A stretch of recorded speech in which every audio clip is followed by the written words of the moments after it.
की? क्या आप इतनी देर आप लोग शांत क्यों बैठे रहे? क्या आप इंतजार कर रहे थे कि उनकी सदस्यता रद्द हो जाए?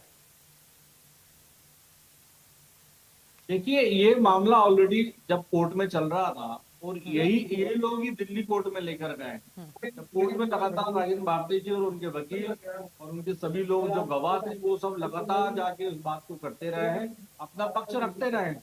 लेकिन विषय यह है कि किस तरह से इस बात पर जो नैरेटिव नैरेटिव झूठ का गढ़ा गया है, ये बड़ा देखने वाला पहलू है। क्योंकि जिस तरह से राजनीतिक बयानबाजी इस विषय पे हो रही है, बल्कि न्यायिक प्रक्रिया और संवैधानिक अधिकारों का जो आरोप पार्टी जो लगाए वो सीधी सीधी सत्ता के दुरुपयोग, हम्म, राजनीतिक प्रतिशोध और न्याय प्रक्रिया में हस्तक्षेप के और ये इशारा कर रहे हैं कि किस तरह न्याय प्रक्रिया में सत्ता का दुरुपयोग करके हाथ डाला जा रहा है। ये सब कुछ साफ है कि जब हम बात कर रहे हैं तो आज जब राजेंद्र भारती जी ने तो स्पष्ट कहा है क्यों नहीं इसकी सीबीआई जांच की जाए। देखिए, दूध का दूध पानी का पानी हो जाएगा। हम तो बोल ही रहे हैं ना, अगर इनको ऐसा लगता है कि ये इस तरह से सत्ता का दुरुपयोग नहीं हुआ है, राजनीतिक प्रतिशोध की भावना नहीं है, तो आप सीबीआई की जांच कराइए ना। सीबीआई की जांच जब आप करेंगे तो वो दूध मांग का तो दूध और आपको पानी करनी का चाहिए थी पानी। ना, जब आपके पार्टी के नेता के पास पुख्ता सबूत थे। अभी वो सारी चीजें बता रहे हैं, पेड न्यूज बता रही हैं, क्या क्या सारी चीजें उन्होंने बताई हैं। तो जब शायद सबूत आपके पास बिल्कुल। थे तो आपके पास पूरा मौका था, क्यों आपने मामला ठंडा कर देखिए, दिया?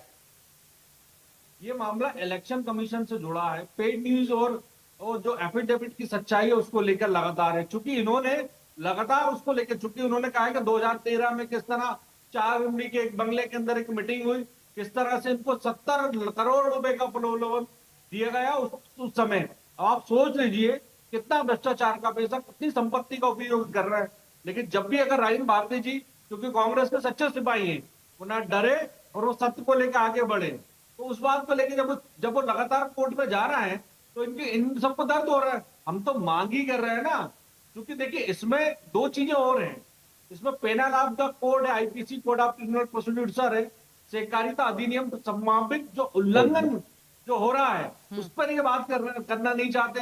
और जिस तरह से मंत्री ने एक आरोप लगाया कि करोड़ों की, जैसे अभी बीजेपी प्रवक्ता भी बोल रहे हैं हम्म। कि करोड़ों का घोटाला हो गया।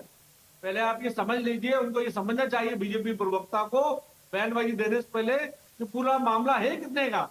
7.5 लाख रुपए का मामला है, उसको करोड़ों रुपए का गबन बता रहा है। कौन सा गबन कर दिया? और आप ही के लोग जब प्रलोभन दे रहे हैं कि आइए आपको निगम मंडल में ले लेते हैं, 70 करोड़ ले लेते हैं, तो ये किसका पैसा था? ये मध्य प्रदेश की जनता का नहीं है। तो ऐसे जो राजनीतिक प्रतिशोध की भावना से जिस तरह से बीजेपी काम कर रही है, ये बहुत गलत है। और आपने देखा होगा किस तरह रात के अंधेरे में विधानसभा खोली जाती है, किस तरह से विधानसभा के अंदर रात में उनकी संस्था निलंबित करने के लिए प्रक्रिया की जाती है। पूरे देश ने देखा है। तो आपको नहीं लगता कि राजनीतिक प्रतिशोध की भावना है? अगर ऐसी कार्रवाई इनके ऊपर हुई है, कांग्रेस के ऊपर, तो ऐसे कई मामले हैं। चाहे वो सचिन बिरला का मैं मामला करूं या निर्मला सप्रे का, आज तक उसके ऊपर कोई निर्णय नहीं लिया। उनके ऊपर भी तो दरअसल कानून लागू होना चाहिए, कांग्रेस के ऊपर ही क्यों? तो ये सवाल है जो बीजेपी को देना चाहिए। और हम तो आज मांग कर रहे हैं कि सीबीआई की जांच होनी चाहिए। हम लोग खुले रूप से मांग कर रहे हैं। और समय आने पे जो चीजें हैं धीरे धीरे वो बताएंगे कि कहाँ कहाँ किस तरह से दबाव बनाया गया, वो सबूत भी देंगे आपको। तो हमारा ये निवेदन है, जो राजेंद्र भारती जी ने आज प्रेस कॉन्फ्रेंस की है, मैं सोईमत में मौजूद था, उन्होंने खुला चैलेंज किया है। और उन्होंने चैलेंज भी किया है कि अगर बयान पे माफी नहीं मांगी तो विश्वास सारंग जो सहकारिता मंत्री हैं, जो उन्होंने करोड़ों रुपए का आरोप लगाया है, उस पर उनको माफी मांगनी चाहिए, नहीं तो हम उन पर मानहानि का केस भी दर्ज करेंगे।